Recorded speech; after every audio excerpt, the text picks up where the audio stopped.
یا محی الدین ابن عربی کا یہ نظریہ، محی الدین ابن عربی وہ ہیں جن کو ہمارے پرانے حلقوں میں شیخ اکبر کہا جاتا ہے، سب سے بڑا شیخ، بڑے غیر معمولی اثرات ہیں ان کی کتابیں ہمارے ہاں بڑی اہمیت کی حامل ہیں، پڑھائی جاتی ہیں، پڑھی جاتی ہیں، ان کی شرح لکھی گئی ہیں۔ یا محی الدین ابن عربی کا یہ نظریہ کہ ختم نبوت کے معنی یہ نہیں ہے، اب یہ کہ یہ بھی کوئی معمولی بات نہیں ہے، وہ توحید تھی۔ ختم نبوت کے معنی یہ نہیں ہے کہ نبوت کا مقام اور اس کے کمالات ختم ہو گئے، بلکہ صرف یہ ہے کہ اب جو نبی بھی ہوگا وہ محمد الرسول اللہ صلی اللہ علیہ وسلم کی شریعت کا پیرو ہوگا۔ یہ ابن عربی کا نقطہ نظر ہے، انہوں نے اس کو خود بیان کیا ہے، یعنی یہ کوئی استنباط نہیں ہے، وہ جہاں بیان کیا ہے اس کو آپ برہان میں دیکھ سکتے ہیں۔ یعنی میں اگر وہ چیزیں بھی یہاں پیش کرتا تو بات بہت لمبی ہو جاتی، دیکھ لیجئے، اس کو موجود ہے میری کتاب میں۔ یا محی الدین ابن عربی کا یہ نظریہ کہ ختم نبوت کے معنی یہ نہیں ہے کہ نبوت کا مقام اور اس کے کمالات ختم ہو گئے ہیں،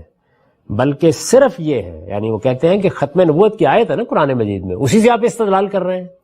یعنی نئی نبوت کو ماننے سے انکار کرنے کی بنیاد کیا ہے؟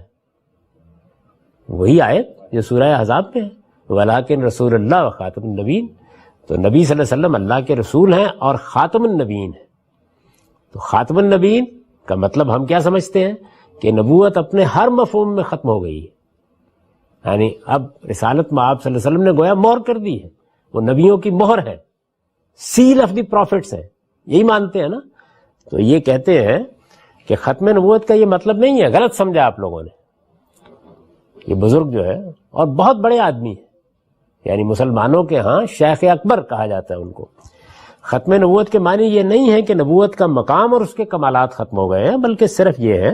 کہ اب جو نبی بھی ہوگا وہ محمد الرسول اللہ صلی اللہ علیہ وسلم کی شریعت کا پیرو ہوگا، یعنی نبوت آ سکتی ہے، نبوت کا مقام بھی حاصل ہو سکتا ہے، نبوت کے کمالات بھی حاصل ہو سکتے ہیں، بس یہ ہے کہ اب وہ شخص محمد الرسول اللہ صلی اللہ علیہ وسلم کی شریعت کو مانے گا، اس میں کوئی ترمیم، تغیر، اضافہ، کمی بیشی نہیں کر سکتا، نبی آ جائے گا۔